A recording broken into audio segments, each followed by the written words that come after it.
하나님 말씀은 시편 7장 11절에서 17절까지 보겠습니다.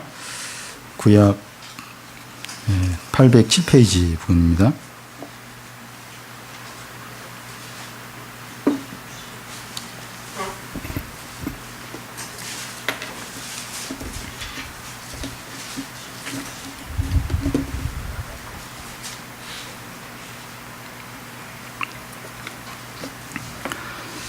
시편 7장 11절에서 17절까지 한 절씩 교대로 읽겠습니다.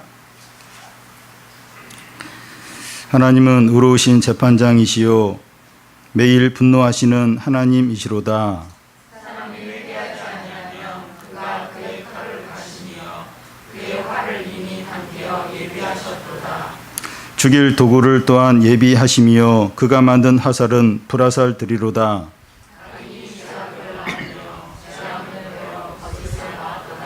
그가 웅덩이를 파 만듦이요 제가 만든 함정에 빠졌도다. 그의 재앙은 자기 머리로 돌아가고 그의 토악은 자기 정수리에 내리리로다. 같이 읽겠습니다.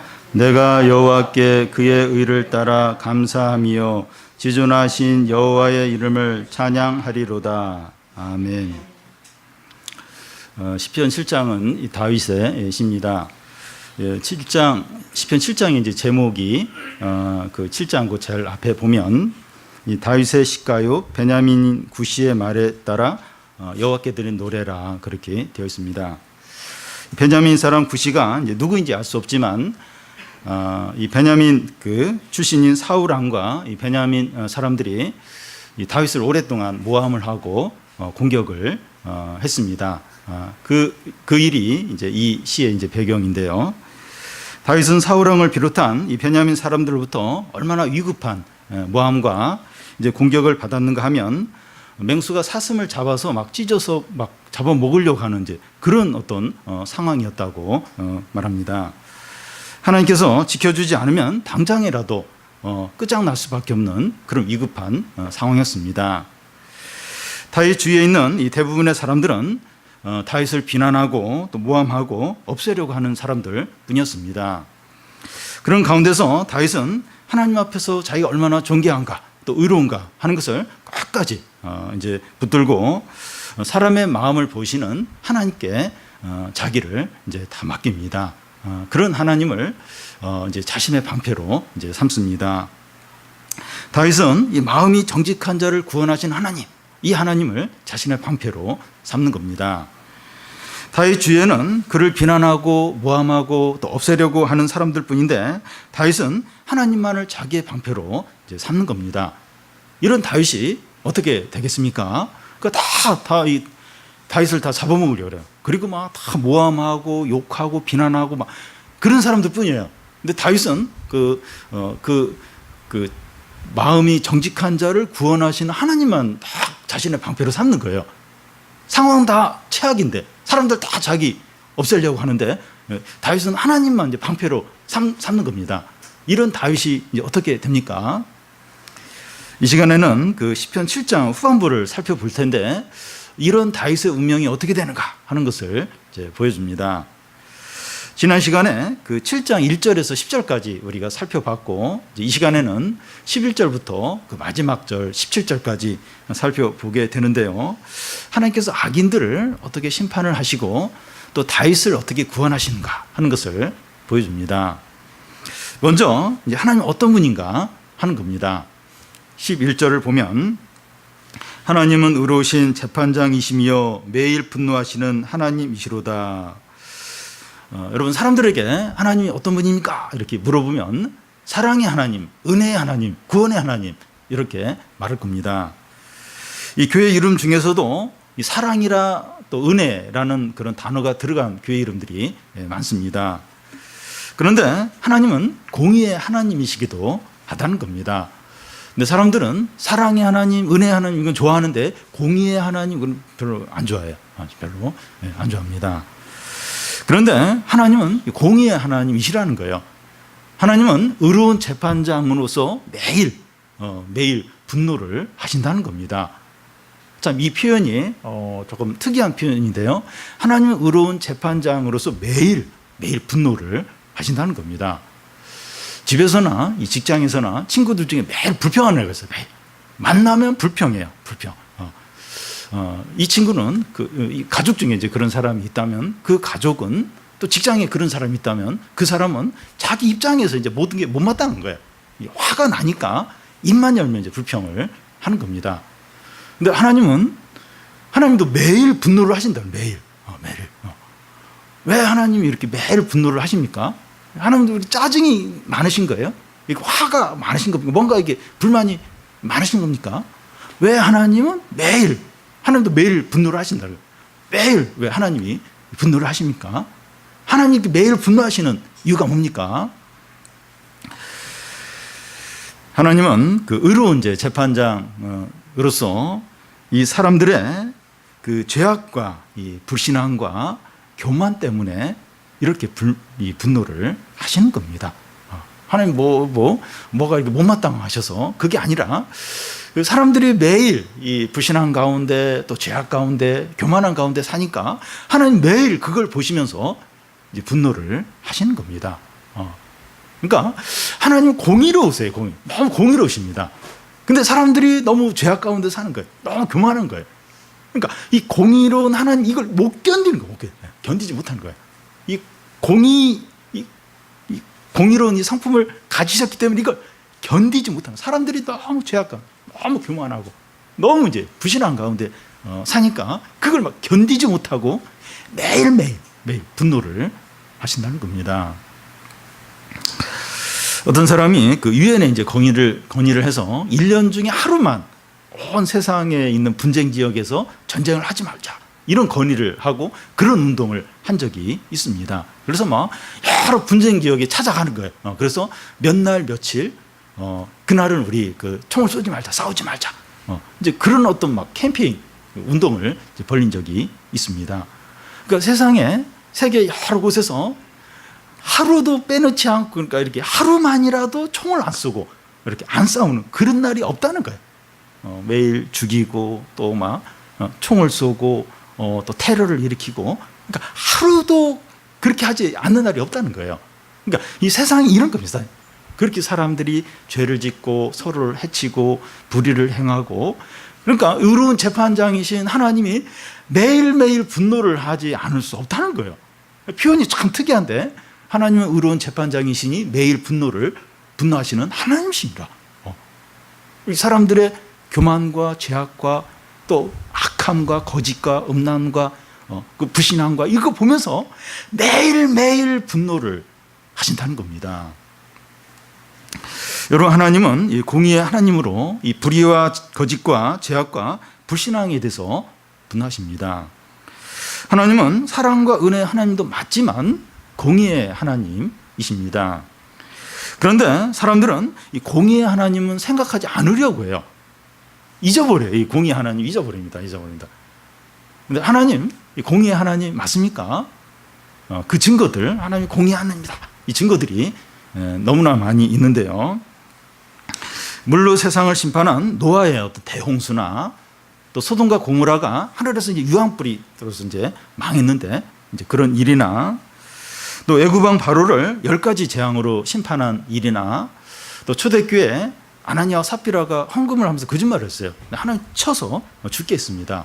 이런 일들 성경에 보면 이 공의의 하나님의 이런 증거들이 너무나도 많아요. 얼마든지 더 찾을 수 있습니다. 오늘날도 이 공의의 하나님은 매일 분노를 하십니다. 오늘날도 하나님은 공의의 하나님이에요.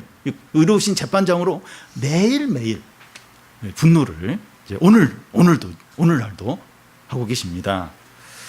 어떤 범죄를 저질렀을 때 이 사회법을 통해서 어느 정도 이 분노를 하세요. 심판을 하십니다. 그러니까 세상에서도 범죄를 저질렀을 때 그게 이렇게 법에 이렇게 걸려서 이제 이렇게 재판을 받아서 처벌을 이제 받는 경우가 있는데 그것도 이제 하나님의 어떤 공의의 측면에서 이제 하나님이 이제 진노를 이제 하시는 겁니다.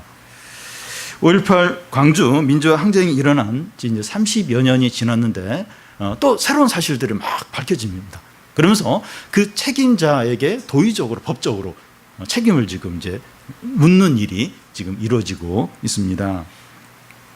이 세상 사람들의 이 보편적인 이제 불신앙과 죄악과 이 불의와 거짓에 대해서도 하나님의 공의로운 어떤 심판, 이 분노가 나타나고 있다는 겁니다. 그러니까 뭐 특정 어떤 범죄를 저지르지 않았다 할지라도 사람들의 어떤 보편적인 불신앙, 어떤 죄악들, 또 교만들, 이런 것들에 대해서 하나님의 어떤 공의로운 어떤 분노, 심판이 나타나고 있습니다.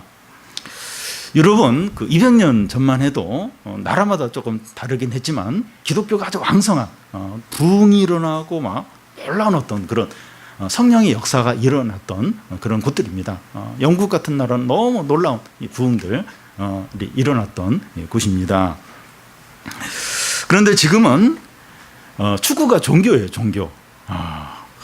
그러니까 일요일 날, 토요일 날, 일요일 날 되면 그 막 축구장에 막 이렇게 7만 명, 8만 명.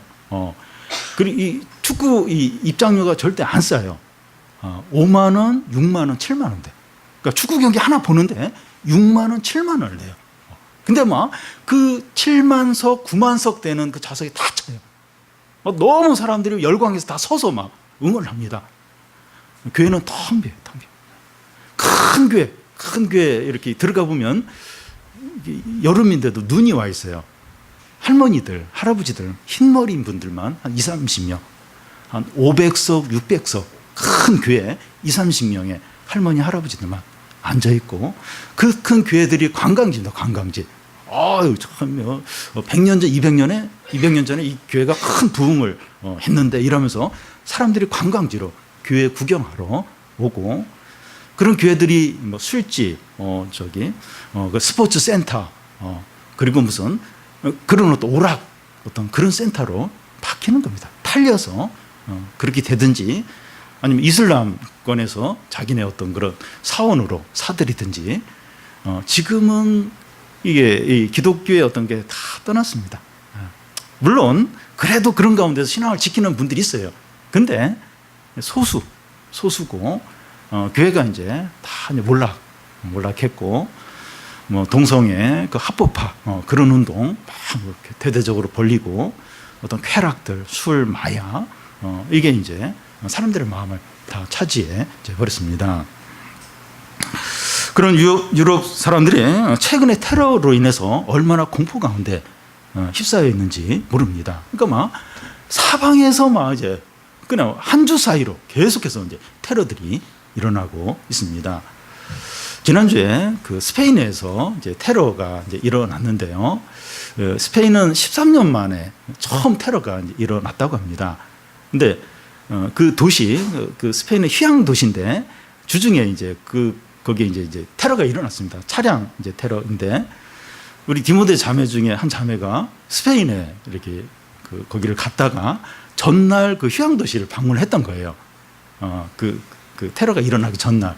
그리고 그 다음날 이제 이 자매는 한국으로 이제 돌아왔는데, 그러니까 이 언제 어디서 차량 테러 또 자살 폭탄 테러 또 칼부림 이게 언제 어디서 날지 몰라요. 뭐 공연장, 터미널, 공항 뭐 어디 뭐 가리지 않고 어디서나 막 휴양 도시 아무 데서나 이 테러가 일어나는 겁니다.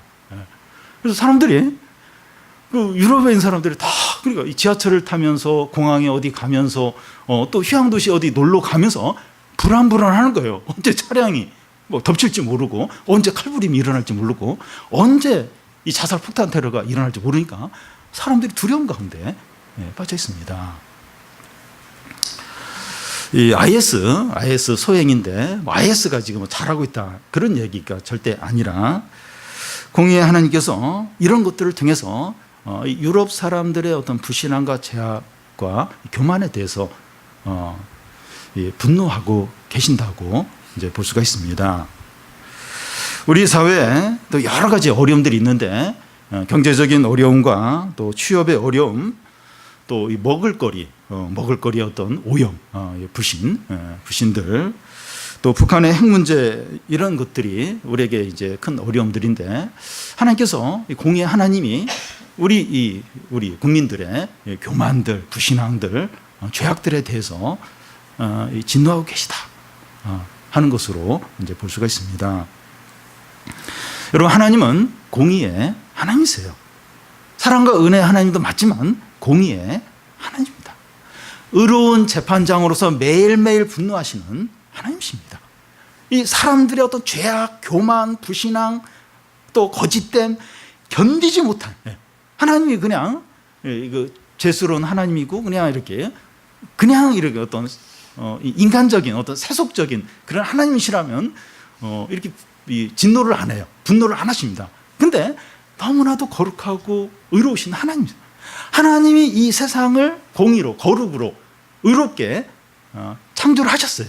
근데 사람들이 이렇게 교만해지고 죄를 짓고 막 이러면서 이 사회가 엉망이 됐어요. 그리고 지금도 계속 사람들이 죄악과 교만과 거짓과 음란과 온갖 죄들을 다 짓고, 의로우신 하나님이 매일매일 분노를 매일매일 분노. 그걸 지금 이 성경이 표현하고 있는 거예요. 매일매일 분노를 하신다는 겁니다. 우리는 이 공의의 하나님을 잊어버리면 안 돼요. 사랑과 은혜 하나님도 맞아요. 근데 공의의 하나님 잊으면 안 됩니다. 하나님의 공의가 있어야 하나님의 은혜와 사랑도 의미가 있는 겁니다. 공의로 다 멸망을 해야 되는데 예수 그리스도의 십자가의 죽음을 통해서 그를 믿는 자는 용서를 하시죠. 그리고 은혜를 베푸시죠. 그런 자를 사랑하시죠. 공의가 문제예요. 하나님의 공의를 알아야 그래야 사랑과 은혜가 의미가 있습니다. 하나님의 공의를 모르고 십자가를 믿으십시오. 예수를 믿으시오. 내가 왜 예수를 믿는데? 믿을 필요가 뭐가 있는데? 하나님의 무서운 진노가 있는데 예수 믿으면 용서하고 구원한다. 그 얘기를 해야 돼. 먼저 공의 하나님을 이야기를 해야, 그래야 이제 사랑과 은혜 하나님이 의미가 있고 그 하나님이 와닿게 된다는 겁니다. 우리의 불신앙과 죄악과 거짓에 대해서도 공의 하나님은 매일 보시면서 분노를 하십니다. 우리에 대해서도, 우리의 이 거짓과 또 교만과 불신앙과 욕심과 이것에 대해서도 하나님이 보세요. 공의 하나님 보십니다. 그리고 매일매일 분노를 하신다는 겁니다. 우리에게 진짜 심판을 내리고 그렇게 하지 않으셔서 그렇지, 우리의 죄와 이 교만과 거짓됨과 이거에 대해서 보시고 다 아시면서 이 분노를 하신다는 겁니다. 어떻게 해야 됩니까? 어떻게 해야 됩니까? 12절 13절을 보면, 사람이 회개하지 아니하면 그가 그의 칼을 가시며 그의 화를 이미 당기어 예비하셨도다. 죽일 도구를 또한 예비하시며 그가 만든 화살은 불화살들이로다. 우리는 매일 죄를 짓고 이 불신앙 가운데 있을 때가 많은데 공의 하나님이 다 아시면서 매일 분노를 하고 계십니다. 어떻게 해야 됩니까? 우리는 매일, 오늘도 이렇게 죄를 졌어요. 그리고 뭐 교만한 가운데 지냈고 욕심 가운데 지냈고, 우리 오늘 하루도 그랬어요. 근데 보셔도요, 하나님 다 아세요. 분노를 하십니다. 어떻게 합니까? 12절 앞에 보면 사람이 회개하지 아니하면, 여기에 이제 그 길이 있는데, 그 해답이 있는데, 그 회개를 하면 된다는 거예요. 회개를 하지 아니하면 하나님이 막 칼을 가르시고 그렇게 하신다는데, 회개하면 된다고요. 회개하면 되는 겁니다. 우리는 죄를 지지 않을 수 없습니다. 결국은 결심하고 돌아서서 죄를 지어요. 결심을 딱 했어요. 죄 안 지어야지. 근데 돌아서면 죄를 짓습니다. 우리 교회 한 여자 집사님이 이제 수련회에서 이제 말씀을 듣고 은혜를 이제 받으셨어요. 그래서 내가 더 낮아지고 내 자존심 버릴 거다. 참 어떤 일이 있어도 내 자존심 이렇게 주장하지 않겠다. 이제 그런 결심을 이제 수련회 날 했습니다. 근데 다음 날 이 두 아들을 데리고 이제 미용실에 갔는데 그 두 아들이 막 이렇게 장난도 치고 막 그렇게 한 거예요. 그 미용실에 있는 그 직원이 그 엄마한테 아이고 좀 많이 힘드시겠어요. 그 한마디 했어요. 그 얘기 듣고 막 딱 마음에 또 상처가 된 거예요. 그래서 집에 와서 그 두 아들을 내놓고, 너희들 때문에 엄마가 그 욕을 먹었지 않니? 그러면서 막 소리를 지면서도 야단을 이제 쳤다는 겁니다. 그렇게 하지 않기로 했는데, 자존심 버리고 참고 그러기로 했는데, 결심을 했는데 하루 지나고 나서 막 폭발해버린 자신을 보면서 이제 또 이렇게 막 또 이렇게 회개를 이제 했다고 합니다. 우리는 이 말씀을 듣고 이제 결단을 해도 시간이 지나고 또 상황이 바뀌고 유혹이 오면 또 넘어지는 겁니다. 또 죄를 짓게 됩니다. 공의의 하나님께서 다 하시고 분노하시는데 우리는 어떻게 됩니까? 회개를 하는 겁니다. 그러면 회개를 어떻게 해야 됩니까? 어떻게 회개를 하면 됩니까? 죄를 싫어하고 미워하고 혐오를 하는 겁니다. 그러려면 마음이 새로워져야 되고 변화되어야 되고 하나님을 전심으로 사랑을 해야 됩니다. 이 벌받은 것이 두려워서 죄를 짓지 않는 것이 아니라 죄를 싫어하는 거예요. 죄를 미워하는 겁니다. 그리고 하나님을 사랑하는 겁니다. 물론 이 벌받은 그걸로 인해서 죄를 안 지을 수도 있어요. 근데 그건 좀 약해요. 어떤 때는 죄가 벌받는 게 안 두려워요. 벌받지 뭐 이러면서. 더 중요한 건 죄를 싫어해요. 혐오하고 하나님을 진짜 사랑하는 거예요. 그런 마음으로 죄를 안 지으려고 해야 됩니다. 그러기 위해서는 하나님께 전적으로 돌아와야 됩니다. 하나님 관계가 회복이 돼야 돼요. 믿음이 회복이 돼야 됩니다. 그러니까 이게 믿음이 회복이 되지 않고 하나님 사랑하지 않고 또 신앙이 회복되지 않은 가운데서 죄 지으면 벌받지 너무 약해요. 그게 안 두렵다니까요. 하나님 벌받는 게 안 두려워져요. 그러면서 뭐냐? 에라 모르겠다 이러면서 그냥 죄를 짓게 되는데 이게 하나님께 돌아와야 돼요. 신앙이 회복이 돼야 되고 은혜가 마음에 가득해야 되고 하나님을 사랑해야 돼요. 그리고 회개는 모든 죄를 다 버려야 됩니다. 대부분의 죄를 버렸지만 한두 죄는 남겨두고 즐기면 이게 진정한 회개가 아닙니다. 배에 구멍이 5군데 10군데 난 게 이게 문제가 아니라 한두 군데 배에 구멍이 나도 글로 물이 들어와요.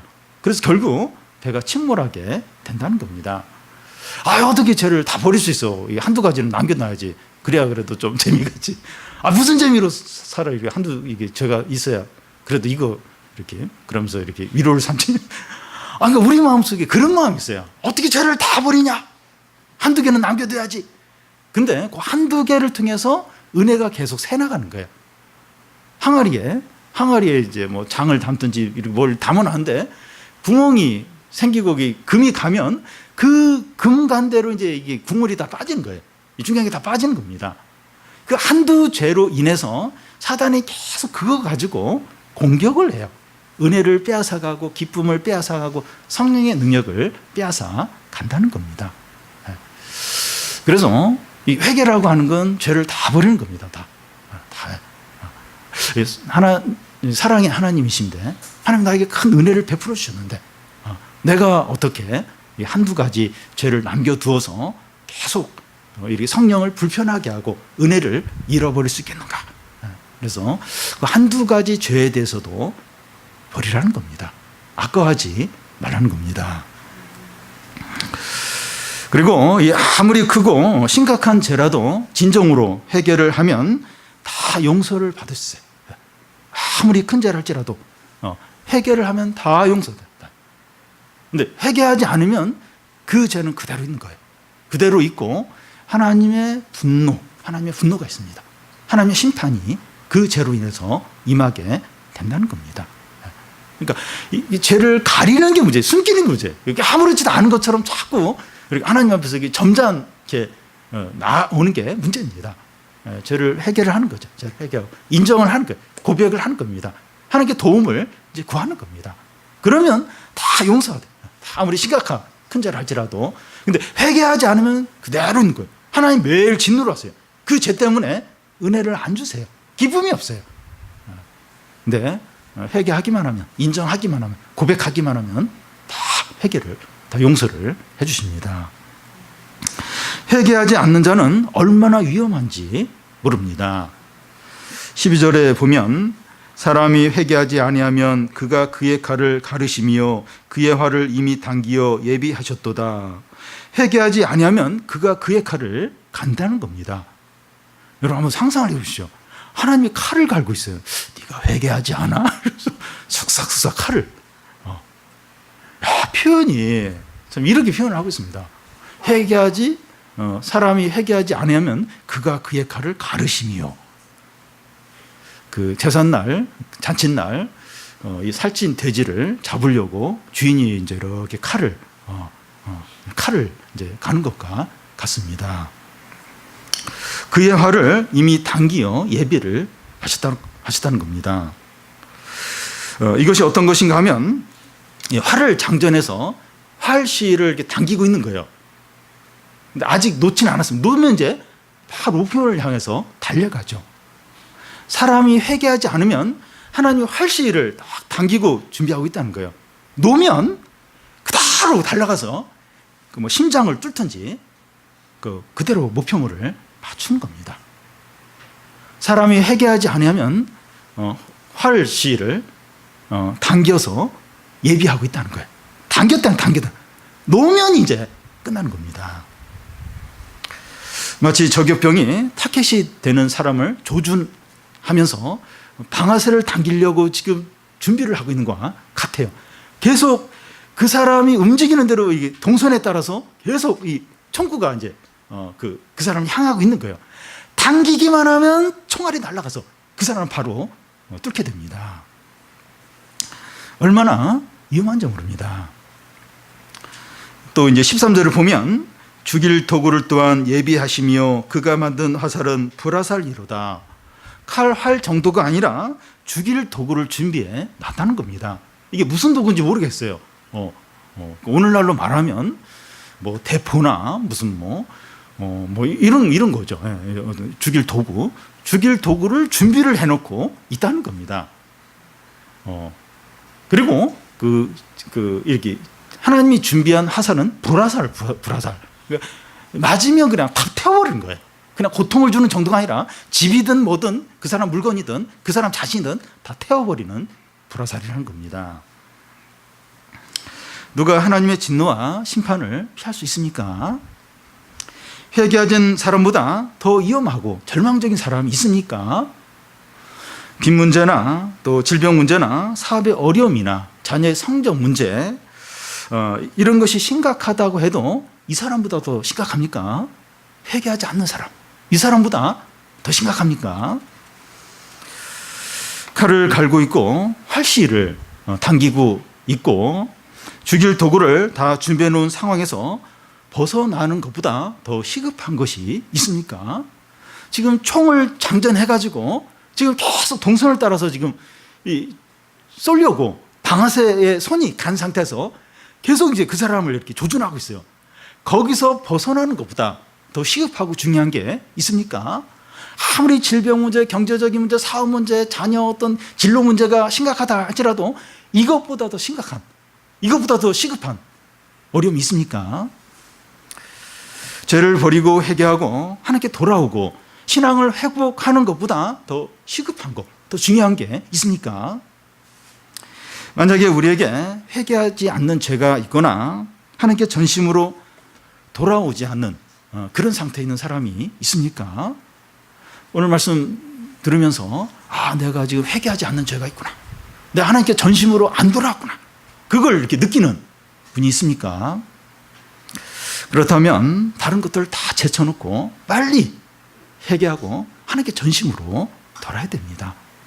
공부 문제 이렇게 여러 가지 해결해야 될 문제, 그것보다 훨씬 더 시급하고 중요한 게 빨리 회개하는 거예요. 빨리 회개하고 하나님께 전심으로 돌아오는 겁니다. 우리 주위에 그런 사람이 있다면 이 천사들이 롯과 그의 가족들을 막 손을 붙들고 이 소돔성을 빠져나오는 것처럼 그런 심정으로 권면을 해야 됩니다. 네가 지금 이럴 때가 아니다. 이럴 때 너 정신 차려. 정신 차려. 그래서 빨리 너 회개해야 된다. 빨리 너 하나님께 나와야 된다. 너 빨리 말씀을 듣고 빨리 삶을 바꿔야 된다. 그렇지 않으면 너 언제 어떤 재앙과 심판이 임할지 모른다. 너 지금 그러면 안 된다. 그리고 그 말을 해도 안 되면 기도를 해야 되죠. 그 가족을 위해서, 그 사람을 위해서, 그 친구를 위해서 그 교훈을 해서 가장 우선적으로 빨리 이 진노에서 심판에서 벗어나도록 기도해야 됩니다. 칼을 갈고 있어. 칼을 지금 활을 당기고 있어요. 놓으면 그냥 가서 정확하게 꽂히는 겁니다. 그 칼로 뭐 하시겠습니까? 그 지금 이렇게 하나님 뭐 장난하시는 거겠어요? 칼을 갈고 사람이 회개하자면 칼을 갈고 있다는 거예요. 회개하고 하나님께 돌아오고 신앙을 회복하는 것보다 더 시급하고 더 급한 것이 없다는 겁니다. 그런데 감사한 것은 하나님의 진노와 심판이 온전히 이루어지지 않고 기다리고 있다는 겁니다. 이 표현을 잘 보면 하나님이 칼을 갈고 계세요. 이제 갈고 계세요. 그리고 활 시위를 이렇게 당기고 있고 이 죽일 도구를 예비하고 있다는 겁니다. 지금 뭔가 이렇게 온전한 심판이 이루어진 게 아니에요. 지금 이렇게 기다리고 있어요. 칼을 갈고 있는 중이고 활을 지금 당기고 이렇게 기다리고 있는 중인 겁니다. 이 성경에 나오는 하나님의 심판도 노아의 대홍수나 또 소돔과 고모라 심판 이런 것들도 하나님의 온전한 어떤 최종적인 심판이 아니라 어떤 심판의 경고로 볼 수 있습니다. 이 세상에 일어나는 뭐 재앙이나 사고도 하나님의 온전한 심판이라기보다는 경고로 볼 수 있습니다. 또 우리의 삶 가운데 일어나는 여러 재난이나 사고나 어려움들도 하나님의 최종적이고 온전한 심판이라기보다는 경고죠, 경고. 우리 인생 가운데서도 여러 번 어떤 위기들, 사고들 그런 게 있었습니다. 그렇게 막 욕심으로 살고 불신앙 가운데로 살 때 하나님이 한 번씩 어려움을 줬는데 그게 최종적이고 온전한 심판이 아니라 경고의 성격이 많았습니다. 회개하지 않을 때 칼을 갈고 있고 지금 활시위가 당겨져 있다. 이걸 이제 보여주기 위해서 경고를 하고 계신 거죠. 아직 기회가 있다는 겁니다. 지금 바로 회개하고 하나님께 전심으로 돌아오라는 겁니다. 지금입니다. 젊은 사람들은 아직 젊으니까 더 이제 마음대로 살다가 이 나이가 들면 회개하고 신앙생활 잘하겠다. 이제 이런 생각을 하는 젊은이들이 있어요. 이렇게 지금부터 신앙생활 너무 잘하면 손해라는 거예요. 좀 더 이렇게 한 40대나 50대 가서 그때 좀 확 신앙생활 뜨겁게 이제 하겠다. 그런 젊은이들이 있고 나이가 드신 분은 아직 죽을 때가 되지 않았으니까 죽을 때가 되면 회개하고 신앙생활 잘하겠다. 이런 분이 있을지 모릅니다. 그런데 그런 날은 오지 않을 수 있습니다. 여러분 하나님은 진정한 회개만을 받으세요. 근데 이런 마음으로 더 이제 늙으면 죽을 때 되면 그때 이제 회개하겠다. 그게 진심이겠습니까? 하나님 그거 모르시겠어요? 그때는 진심이 안 돼, 진심이. 그러니까 진정으로 회개할 그런 날이 오지 않을 수 있다는 겁니다. 그래서 지금 진정으로 회개를 하고 바른 믿음을 회복하지 않으면 영영 기회가 없다는 겁니다. 여러분 우리는 언제 죽을지 아무도 몰라요. 언제 어떤 상황에서 내가 딱 이렇게 좀 그때 이제 딱 회개하고 진짜 신앙생활 잘하겠다. 그날이 영영 오지 않을 수 있다는 겁니다. 그런 사람 중에서 진정으로 회개하는 사람은 없어요. 없습니다. 지금 여기서 회개하지 않으면 이 바른 신앙을 회복하지 않으면 그날은 영영이 못 온다는 겁니다. 여러분 칼을 지금 갈고 계세요. 활시가 지금 당겨져 있습니다. 근데 언제 이렇게 더 이렇게 나이 든 후에 또 이렇게 죽기 전에 그때 이렇게 하겠다. 못합니다. 영영 기회가 없다는 겁니다. 지금 오늘 이 시간 회개를 해야 됩니다. 죄를 버리고 하나님께 전심으로 돌아야 됩니다. 그렇지 않으면 다시는 그날이 오지 않을 수 있다는 겁니다. 이 스펄전 목사님이 주일날 설교를 하면서 교인들에게 여러분 이 말씀 가지고 한 주 잘 묵상하고 회개하고 하나님께 돌아오시라고 그러면서 설교를 바쳤습니다. 근데 그 주간에 그 도시에 큰 화재가 일어나서 그 성도들 간에 여러 명이 목숨을 잃은 겁니다. 스펄전 목사님이 내가 왜 그 예배 가운데서 회개하고 결단하도록 요구하지 않고 왜 한 주 동안 생각하도록 했는가, 그걸 두고두고 후회를 하고 탄식을 했다고 합니다. 언제 무슨 일이 일어날지 모릅니다. 다음 주 한 주 후에 수요일 날 제가 이 강단에 서서 설교한다는 보장이 없어요. 전혀 보장이 없어요. 이 한 주 동안 무슨 일이 일어날지 아무도 모르는 겁니다. 지금 여기서 회개를 하고 하나님께 전심으로 돌아오라는 겁니다. 하나님의 칼을 갈고 계세요. 사람이 회개하지 않으면 활시가 당겨져 있습니다. 놓으면 그대로 정확하게 꽂히는 겁니다. 끝이에요. 그러면 더 이상 어떻게 할 수가 없는 겁니다. 회개하느냐 심판받느냐 하는 것은 오늘 우리에게 달려 있습니다. 누가 해줄 수가 없어요. 오늘 내가 회개하면 용서를 받고 구원을 받는 것이고, 회개하지 않으면 심판을 받는 겁니다. 이건 전적으로 우리에게 달려 있습니다. 우리가 회개하지 않을 때 하나님이 칼을 갈고 계신다. 활시가 이미 당겨져 있다. 매일 분노를 하신다. 의로우신 하나님이, 의로운 재판장이 매일 분노하고 계신다. 이걸 잊어버리면 안 됩니다. 악인은 끝까지 회개하지 않는 자입니다. 14절을 보면 악인이 죄악을 낳으며 재앙을 베어 거짓을 낳았도다. 악인을 음탕한 여자가 음탕한 자식을 낳은 것으로 비유를 하고 있습니다. 악인은 적당히 죄 짓는 것으로 만족하지 못하고 계속 죄를 지어서 죄악과 거짓이라는 자녀를 낳는다는 겁니다. 죄를 짓는데 일시적으로나 실수로 짓는 것이 아니라 일관되게 고의로 계획적으로 짓는 겁니다. 이게 이제 악인이에요. 그러니까 악인은 죄를 이렇게 적당히 짓는 것으로 이렇게 만족을 못합니다. 그리고 어느 선에서 못 멈춰요. 계속해서 죄를 짓습니다. 그래서 이 죄악과 거짓이라는 자녀를 낳는다는 거예요. 그러니까 그냥 이렇게 일시적으로 실수로 그냥 이렇게 죄를 짓는 게 아니라 고의적으로, 계획적으로, 일관되게 계속해서 죄를 이제 짓는 겁니다. 사울은 다윗이 자기를 이제 죽일 기회가 있는데도 죽이지 않은 그걸 보면서 일시적으로 막 회개를 해요. 내가 다시는 너를 쫓지 않겠다 이러고 나서 시간이 지나자 다시 다윗을 쫓습니다. 하나님께 진정으로 안 돌아옵니다. 우리 주위에 하나님도 전혀 두려워하지 않고 죄 짓는 것도 이렇게 머뭇거리지 않고 더 많은 악과 불의와 거짓을 행하는 악한 사람들이 있습니다. 그런 사람이 우리를 미워하고 또 불이익을 주려고 하고 해치려고 할 수 있습니다. 뭐 직장에 또 이렇게 뭐 학교에 또 우리 주위에 그런 악한 사람이 있어요. 악한 사람. 하나님을 전혀 안 두려요. 그리고 죄를 짓는 것 조금도 머뭇거리지 않아요. 그리고 생각이 그렇게 악하고 아주 못된 짓을 그렇게 하는 사람이 이제 있는데 그 사람이 우리를 미워하는 거예요. 그리고 막 우리를 해치려고 이제 그런 사람들이 주위에 있을 수 있습니다. 언젠가 저 사람이 나를 끝장내겠구나, 나를 삼켜버리겠구나, 나를 불행하게 만들겠구나. 이제 그런 어떤 두려움이 이제 생깁니다. 그런데 그런 사람들에 대해서, 그런 악인들에 대해서 염려하지 말라는 겁니다. 그 이유가 15절, 16절 나와 있는데요.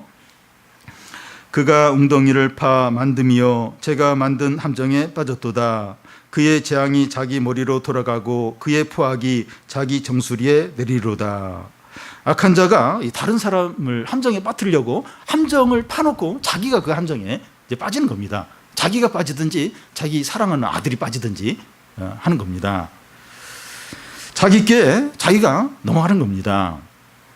다른 사람에게 임하려고 이렇게 했던 재앙이 자기 머리에 임하고 다른 사람에게 행하려고 했던 포악이 자기 정수리에 내리는 겁니다. 다른 사람에게 행한 이 죄악들이 부메랑이 되어서 자기에게 다시 돌아오는 겁니다. 성경 이제 대표적인 예가 에스더서에 나오는 하만인데, 이 유대인 그 모르드게가 자기에게 절을 하지 않는다고 이 모르드게뿐만 아니라 모든 이제 유대인들을 다 몰살하려고 그런 음모를 꾸미면서 모르드게를 아주 치욕적인 죽음에 처하게 하려고 높은 장대를 만들게 됩니다. 근데 결국 하만이 그 장대에 달리게 됩니다. 어떻게 해서 이런 일이 일어납니까? 우리 사회에서도 직장에서도 이런 일들을 많이 봐요. 그 사람이 막 그 악한 어떤 음모를 아주 이렇게 그걸 꾸몄는데 자기가 오히려 거기에 다 걸려가지고 이렇게 경찰에 붙잡혀 간다든지 자기가 그걸로 뒤집어 써서 손해를 본다든지 이런 일들을 우리가 종종 봅니다. 어떻게 해서 이런 일이 가능합니까? 하나님의 섭리와 다스림과 심판 때문입니다. 하나님께서 심판하시는데 직접적으로 하지 않고 간접적으로 하신다는 겁니다. 하나님 뭐 칼을 가시고 화살을 당긴다고 하는데 직접 하나님이 직접 그렇게 하는 것이 아니라 자기께 넘어가는 거예요.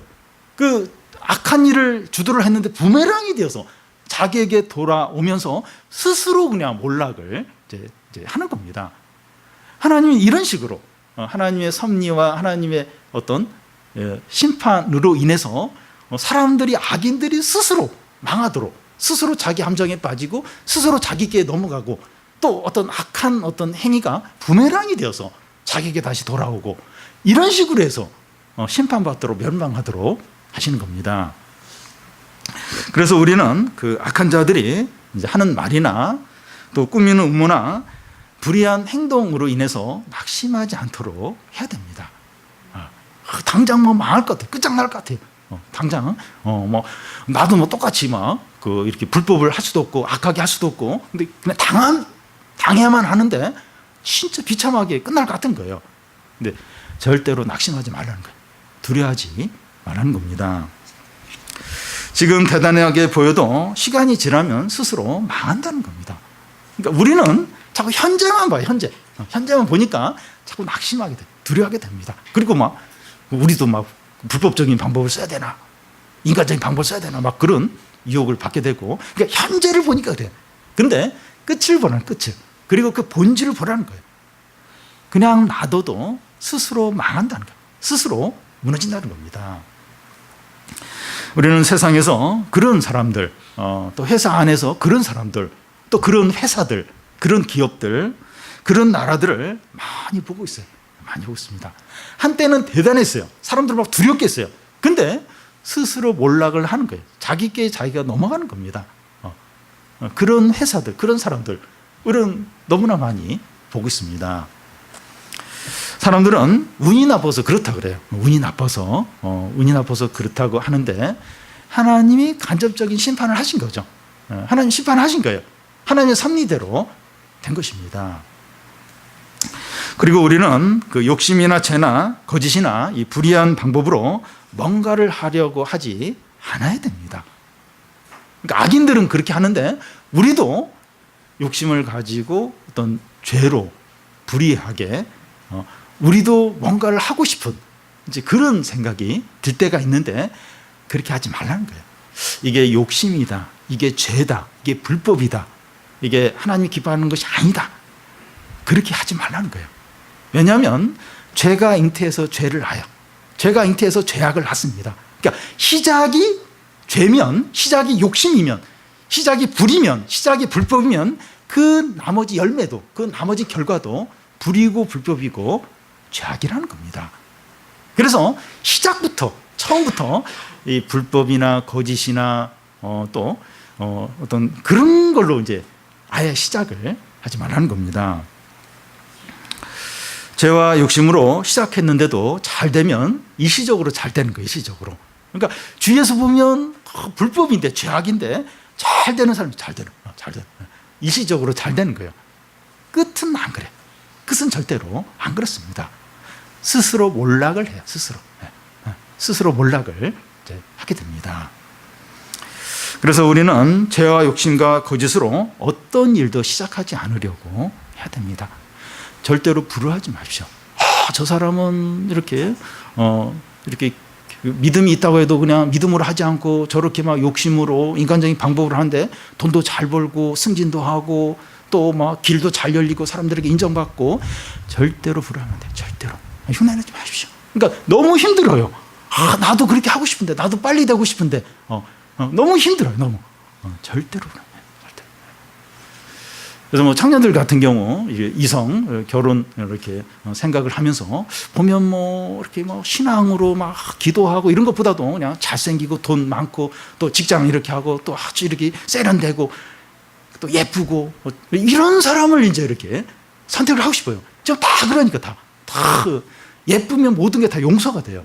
예쁘면 선한 겁니다. 예쁘지 않으면 악한 거예요. 뭐 이런 식이에요. 그러니까 이게 근데 우리 믿는 사람들도 그렇게 자꾸 물론 외모를 전혀 안 볼 수는 없지만 근데 그게 절대적인 뭐 신앙보다도 더 우선 그게 이제 그 망하는 겁니다. 이게 일시적으로는 좋아, 일시적으로 좋은데 결국은 이제 피눈물 흘리고 후회하고 스스로 그냥 몰락을 하는 스스로. 이게 욕심이다, 죄다, 이게 인간적인 생각이다, 이게 세상적인 방법이다. 그러면 시작부터 하지 마십시오. 이렇게 하다가 뭐 잘 될 수도 있지 않는가. 죄가 잉태한즉, 욕심이 잉태한즉 죄를 낳고 죄가 장성하여 사망을 낳습니다. 시작이 욕심이고 죄면 이게 볼 게 없어요. 그냥 스스로 몰락하는 거고, 그냥 거짓과 죄를 낳는 거고, 죄의 열매를 맺는 것 뿐이라는 겁니다. 그래서 세상이 진짜 악합니다. 세상이 진짜 불법과 거짓과 외모와 막 이걸로 막 다 합니다. 믿는 사람들 많이 그렇게 해요. 정치인들 중에서 또 뭐 육군 뭐 대장, 지난번에 그 갑질한 육군 대장도 우리 안에서 이야기인데, 이 사람도 교회 독실한 신자라고 그렇게 하는 줄, 교회를 위해서 일을 많이 했다 그래요. 근데 갑질을. 말도 안 되는. 그러니까 막 믿는다고 하는데 그냥 믿음으로 안 하는 겁니다. 그럼 많은 사람들이 그렇게 해요. 그런 식으로 쉽게 삽니다. 하여튼 이렇게 부끄러운 결과들, 죄의 열매들, 그렇게 하는 게 얼마나 많은지 몰라요. 그래서 절대로 그렇게 하면 안 됩니다. 절대로. 이렇게 좀 쉬운 방법, 또 인간적인 방법, 죄와 욕심, 시작부터 그래 하지 말라는 거. 아예 쳐다보지도 말고, 불하지도 말고, 아예 그렇게 시도를 하려고 하지 말고, 그냥 이렇게 묵묵하게, 답답하게 좀 돌아가면서 힘들게 나중에 보면 제일 빨라요. 그리고 제일 정확하게 왔고 후회할 게 하나도 없습니다. 버릴 게 하나도 없어요. 근데 그렇게 하지 않은 사람은 허울은 좋아요. 허울은 좋은데 열매가 하나도 없어요. 빈 껍데기예요. 후회만. 남 좋은 일만 하고 자기 건 아무 이익도 없고 그런 경우가 얼마나 많은지 이제 모른다는 겁니다. 우리는 악한 자들이 모함하고 위협하고 해치려고 해도 끝까지 인내하며 믿음을 지켜야 됩니다. 우리가 진정으로 의지해야 될 게 뭡니까? 17절을 우리 같이 한번 읽어보겠습니다. 내가 여호와께 그의 의를 따라 감사하며 지존하신 여호와의 이름을 찬양하리로다. 악인들이 이렇게 막 설치고 그러면서 몰락하고 이런 걸 보면서 이제 다윗은 내가 여호와께 그의 의를 따라 감사하며 지존하신 여호와의 이름을 찬양하리로다. 여기서 이 그의 의를 따라 하는데 이 그의 의는 하나님의 의를 이제 말하는데요. 하나님의 의가 어떤 것인가 하면 우리를 어떤 상황 가운데서도 끝까지 지켜주는 어떤 신실한 의를 가리킵니다. 그리고 여기 여호와의 이름은 그 어떤 위기 가운데서도 승리와 구원을 주시는 하나님의 이름을 말합니다. 하나님의 의를 따라 감사하고 여호와의 이름을 찬양을 하라는 겁니다.